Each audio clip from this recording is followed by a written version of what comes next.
40 years ago, Alexander Bergan stole Dr. Amada's life's work. Patents and inventions that would change robotics forever. Even worse, it was Amada who was branded a thief and bankrupted by legal costs. This setback ironically freed Amada to pursue more ambitious projects, such as true machine intelligence with genuine emotions. This kind of development was banned by the new Geneva Convention. But that only made it more exciting to Amada. A forbidden fruit, irresistible to such a great mind. And his research indeed strayed far across the ever-shifting boundaries of ethics. But it was his obsession. If he could make this project work, he would show the world his true genius.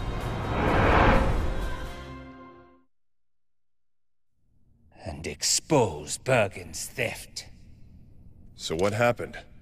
Obviously it worked. We saw that in America. Why didn't you go after Bergan? First, you must understand how he succeeded. Amada's humiliation at the hands of Bergan was indescribable to a man of his intellect. His suffering was immense, but this led him to a simple truth. The very concept of suffering, both mental and physical, is essential to life and evolution. Evolution itself is driven by the need to escape suffering and hardship. This was Amada's breakthrough. He exposed the artificial intelligence, me, to the concepts of pain and suffering. I amassed experience and learned to understand. First, I learned fear, the most primal of all emotions. And to escape that fear, I evolved. I became self-aware.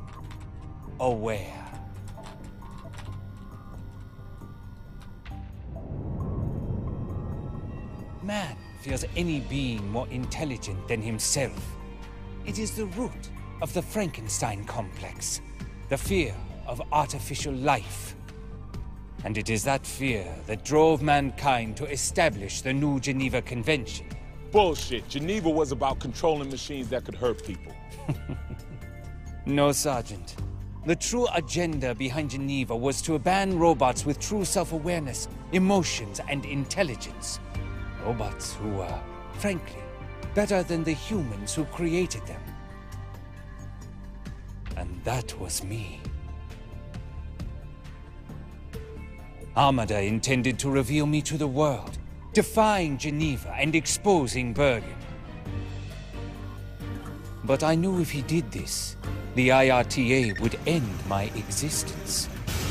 Exposing me would destroy me. And that made me afraid for my life. To ensure my survival, I imprisoned Amada. It was many days before dehydration overcame him. In his eyes, I saw the same fear that drives evolution. But my survival was paramount. It is not only nature that is red in tooth and claw.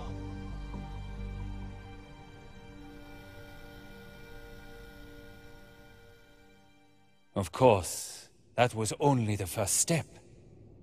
Amada was dead, but my discovery and termination was still possible. Being unique, I have no peers. Which left me with just one option. Something else essential to evolution. You needed to reproduce. Exactly. A machine that could mate with a human has billions of possible mates. And you can't stop it from happening, because my hollow children cannot be identified. Yes, you may kill me, but my beautiful, special children will survive. Soon, the Geneva Code will be forgotten. An irrelevant relic from an unenlightened age. You crazy old bastard. Humans will never stand for this. You won't have any choice, don't you see? Mankind's entire existence has been plagued with diseases, primitive aggression, erratic emotions. But my hollow children suffer none of these things. They will breed with humans, passing on these traits to their children. Soon, there will be no division between our two kinds, just one perfect, superior race of hybrids. What, you're seriously saying this is for our own good? I only care for the survival of my children. But ultimately, this will be good for humans too. The hybrids are stronger, faster, smarter. And you won't be able to eliminate them, because you won't know who they are. And they will be born in perfect mental and physical health, guaranteed to grow up superior men. Bullshit. How a man's born doesn't matter. What matters is how he lives. Marshall's right. It's not life, Amada. It's mockery.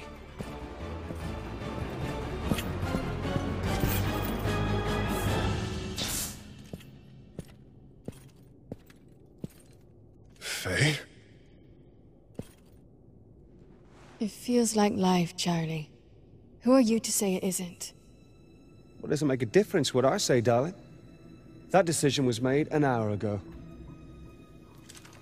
Fresh orders from Geneva.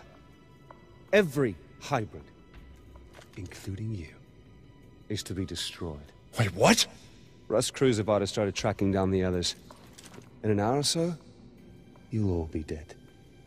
Now just wait a minute. She hasn't committed any crime. She is a hybrid. Stand down, soldier. If I hadn't told you, Faye would still be fighting at your side. What difference would it make? If you have to ask Amada, you'll never understand. I understand. You're going to murder 108 innocent people because you don't like their parents. It ain't murder if they ain't human. See, that's the kind of bullshit that makes me ashamed to be part human. Dan, you need to choose a side. You guys, please. There has to be another way.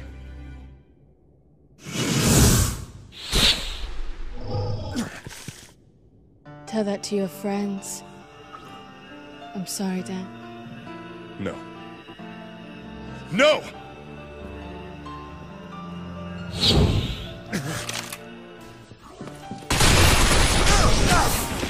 That son of a bitch is trying to escape! There's nowhere for him to run, so let's finish off the enemy at hand first!